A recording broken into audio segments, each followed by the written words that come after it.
This is part 2, Brokeback Mountain. We was gonna ride over to, me and Jay was gonna ride over to Waimanalo, and then what happened was when I powered up, as you can see there's, oh look Jay, I get some light came on, Jay. Oh, yeah? Yeah, try look. You see how this, but it's really dim. So what that's telling me is there is a connection. However, the connection is really poor. So we're gonna do our examination today. This is a 1992 Honda VFR 750F. It is a pristine example of how a VFR should look and ride. Aloha. Mahalo. Okay, take the seat off. There's a 10mm right here. That's gonna come out. Then you're gonna shut your fuel off so that when you disconnect your fuel line, you don't get a big mess. And then you just pivot your tank out, and don't forget to disconnect your fuel gauge line before you pull your tank off. Okay, makes it a little bit easier. But what we're dealing with now is, if you look down inside here, right down inside here actually, you can see how this thing is all jacked. So we're gonna go in there. Now we have better access to the wiring, and we're gonna do, Jay's my master of electricity. This guy is freaking awesome when it comes to anything that involves any type of voltage. That's where I'm illiterate, but we're going to get ahead and take a look at what we're doing here. Aloha. So these are the replacement parts. This is a SSR-012. It's a 30 amp, and I'm looking down at mine right there, and I can see, hey, 30 amp. Okay, and this is my replacement right here. That's gonna replace this unit. So what we're gonna have to do is we're gonna have to somehow splice this unit into there and wire these to this.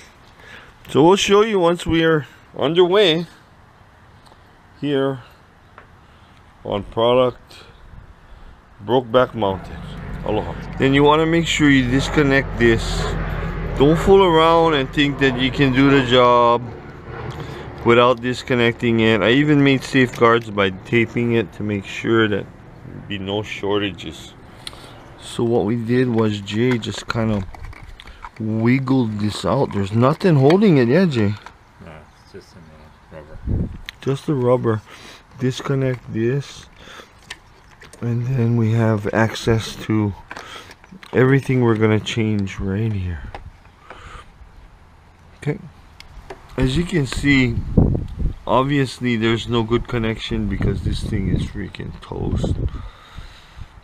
Jay found this problem earlier when the bikes wouldn't start, but it seems like we've got some slight connection, but we're gonna go ahead and replace it right now.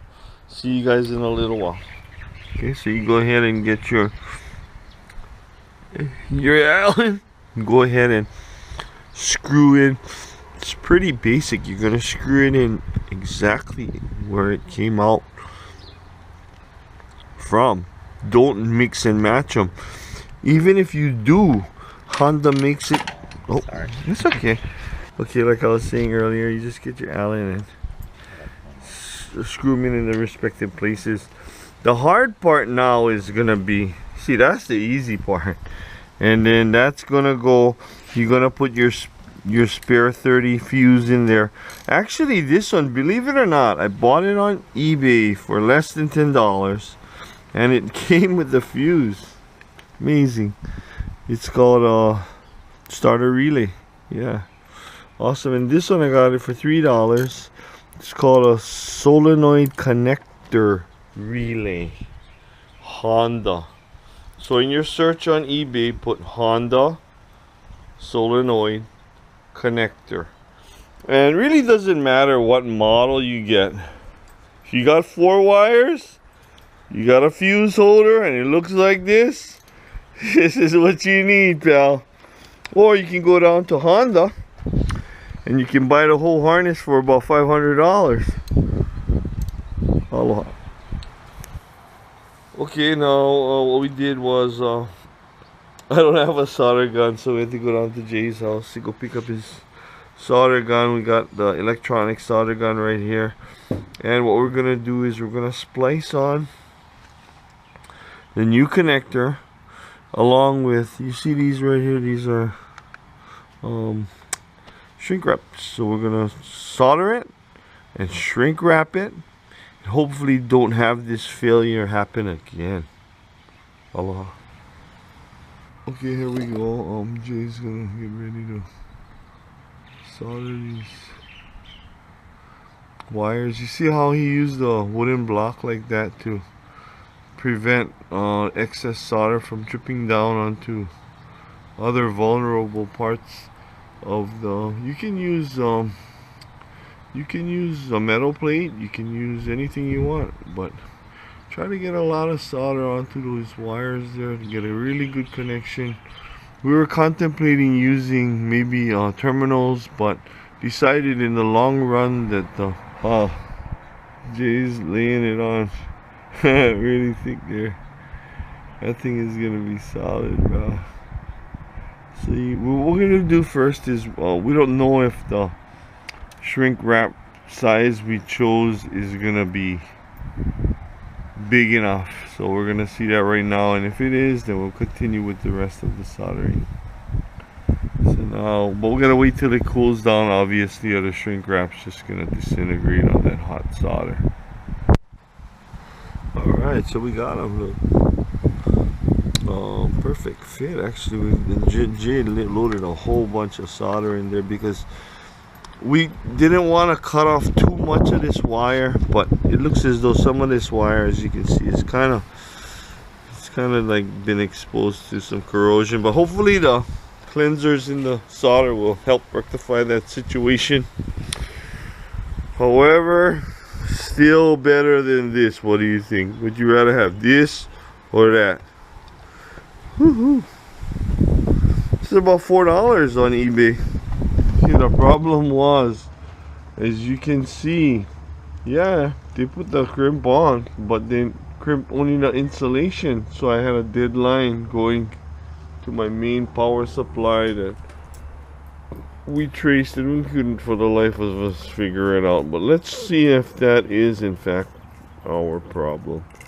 Gave me a good time to give my air filter a good cleaning and everything a once over, but wow, we were working on this thing for a couple of clicks.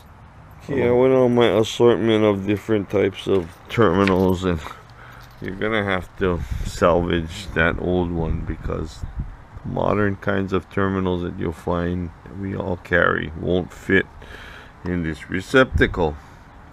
So long story short, when you're connecting these wires that you buy from Chinese manufacturers, double check the connections, make sure that everything's good.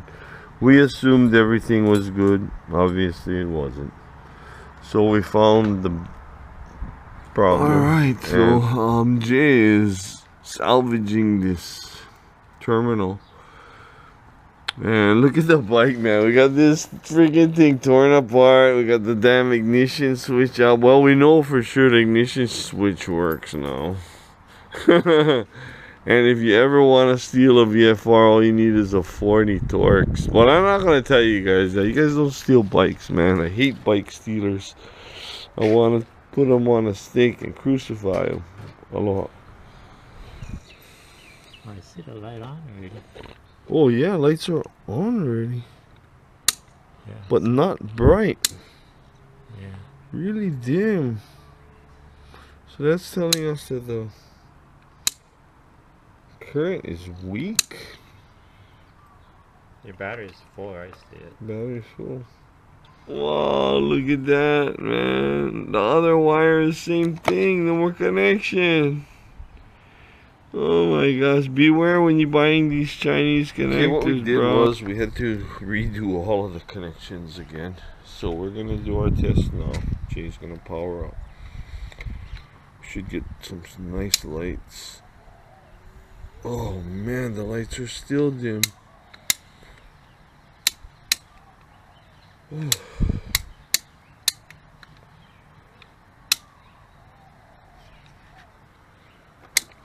thinking of something, because this I probably had before. Okay, here we go. We went and swapped out the batteries. I'm gonna do a test.